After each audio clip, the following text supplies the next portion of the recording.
LPU ప్లేస్మెంట్ల రికార్డులు సృష్టిస్తోంది. Final year student 2.5 కోట్ల ప్యాకేజ్ పొందుతున్నారు. 1700 మందికి పైగా ఎల్పీయూ స్టూడెంట్స్ 10 లక్షల నుంచి 2.5 కోట్ల ప్యాకేజెస్ పొందారు. విద్యా విప్లవం ప్రారంభమైంది లవ్లీ ప్రొఫెషనల్ యూనివర్సిటీలో. తెలంగాణ రాష్ట్రంలోని ఇంజనీరింగ్ కాలేజీల్లో ప్రవేశాల కోసం కౌన్సిలింగ్ ప్రక్రియ ఇవాళ్టి నుంచి మొదలు కానుంది. నేటి నుంచే విద్యార్థులు ఆన్లైన్లో రిజిస్ట్రేషన్ చేసుకోవచ్చు. 3 విడతలుగా కౌన్సిలింగ్ నిర్వహించనున్నారు. ఆగస్టు 23 నాటికి ఈ ప్రక్రియ పూర్తవుతుంది.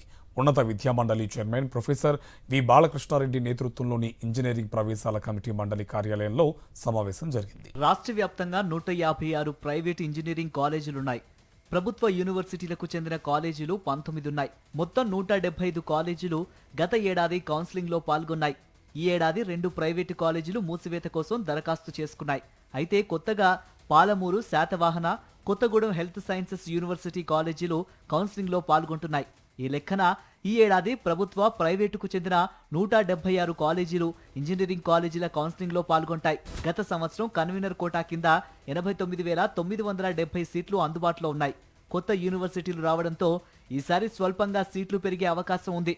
వచ్చే నెల 6వ తేదీ నాటికి అనుబంధ గుర్తింపు పొందిన కాలేజీల జాబితాతో పాటు అందులో సీట్లు ఆన్లైన్లో అందుబాటులోకి వచ్చే అవకాశం ఉందని అధికారులు తెలిపారు. 2022లో నిర్ణయించిన ఫీజులే ఈ ఏడాది కూడా వసూలు చేయాలని ఇప్పటి వరకు నిర్ణయం జరిగిందని ప్రొఫెసర్ బాలకృష్ణారెడ్డి తెలిపారు.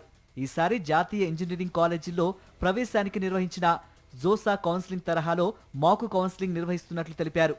సాంకేతిక విద్యా కమిషనర్ దేవసేన, మండలి వైస్ చైర్మన్లు professor Itikyala Purushottam, professor S K Mohammed, మండలి కార్యదర్శి Sriram Venkatesh, JNTUH rector doctor Vijay Kumar Reddy, registrar professor V Venkateswara Rao ఈ సమావేశంలో పాల్గొన్నారు.